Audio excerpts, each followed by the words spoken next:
Lorsqu'un terrain présente une topographie très accidentée comme ici ou des affleurements rocheux, il est bien évident qu'il n'est plus possible de l'entretenir avec une tondeuse. Donc on n'a plus qu'une seule solution, c'est la débroussailleuse. La débroussailleuse, j'en ai une ici, c'est une sorte de faux à moteur. Et jusqu'ici, on utilisait plutôt des appareils avec un moteur à essence 2 temps. Eh bien, un moteur comme cela, c'est assez polluant, notamment parce que l'utilisateur se trouve toujours à proximité du moteur et les gaz d'échappement peuvent être quand même toxiques.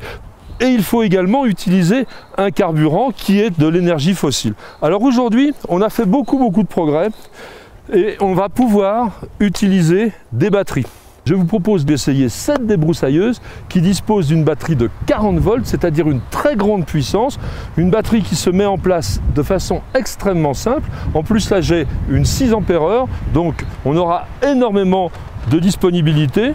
Voilà, la mise en place toute simple, elle pèse 4,5 kg sans la batterie, hein. Mais surtout elle est très bien équilibrée. Regardez, on dirait une balance. Donc là on est sur une machine qui se tient très bien et on va l'utiliser tout à l'heure sur le terrain.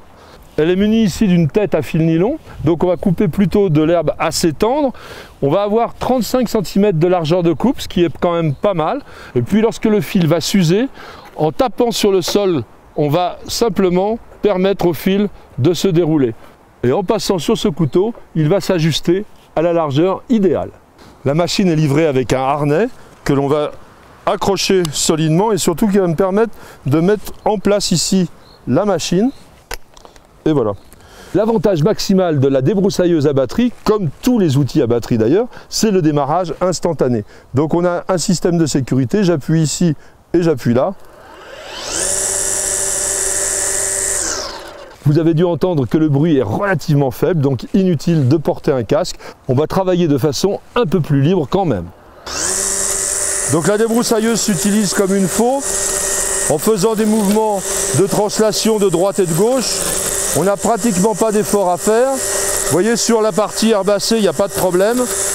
Comme on est sur du fil nylon, quand ça heurte un caillou, eh bien ça abîme un petit peu le fil, mais en revanche, il n'y a pas de problème non plus. Et puis on peut travailler de façon très précise. Là, je veux garder les Centranthus, donc c'est belle valériane, et donc je nettoie très proprement. On peut peut-être essayer d'avoir les jeunes rejets ici. Voilà, on voit la puissance quand même qui est dégagée, parce que là ce sont des jeunes chênes verts, et on a quand même la machine qui opère un travail assez net.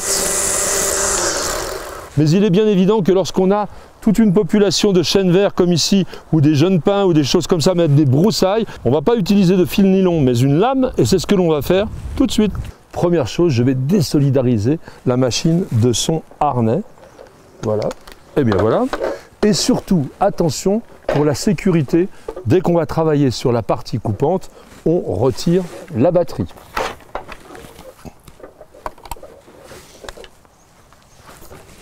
Et maintenant, le travail consiste à retirer cette tête nylon pour la remplacer par la lame. Sur les débroussailleuses, les têtes sont vissées à l'envers. Donc pour dévisser, il va falloir tourner comme si on vissait, c'est-à-dire dans le sens des aiguilles d'une montre. Pour cela, on a un petit outil qui est fourni, bien évidemment, que l'on va glisser dans cette partie-là en vissant. Voilà, je désolidarise tout simplement ma tête de coupe. Maintenant que j'ai retiré la tête nylon, je vais mettre en place les différents accessoires qui nous sont livrés avec la lame. Il ne faut pas se tromper, mais il y a un schéma qui est très bien fait. Alors, en 1, cette pièce-là. En 2, la lame. Alors attention, pour la lame, il y a un sens de rotation indiqué, donc on va la retourner puisque notre débroussailleuse va tourner dans ce sens-là. Cette pièce-ci,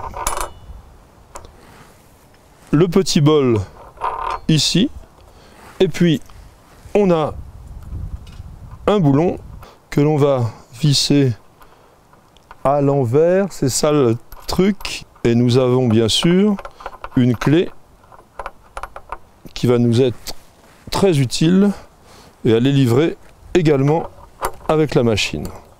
Donc toujours à l'envers. Il faut bien serrer bien entendu. Nous voici de retour sur le terrain, cette fois avec notre débroussailleuse équipée de sa lame. Et nous allons essayer d'éliminer tous ces rejets de chêne vert parce que sinon ça va nous faire une forêt très très dense. Alors, c'est parti.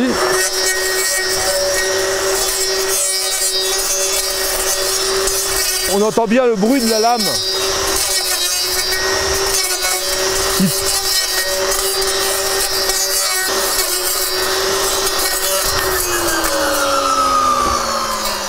Alors attention, la lame reste en inertie assez longtemps et on va attendre qu'elle soit complètement arrêtée par exemple pour aller éliminer les rejets qu'on a coupés. J'ai mis des gants également parce que le chêne vert c'est piquant, donc attention lorsqu'on travaille. Donc on peut repartir immédiatement.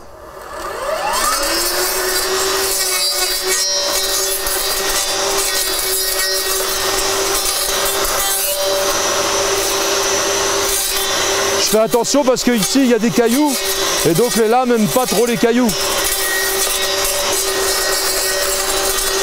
Alors bien entendu c'est pour tout ce qui est ligneux. Ça ne coupe pas très bien l'herbe, même si on y arrive un petit peu. Mais dès qu'on a un rejet, vous voyez, hop.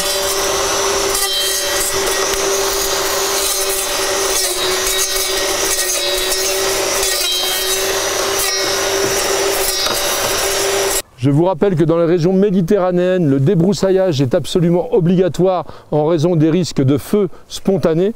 Alors, n'hésitez pas à bien vous équiper.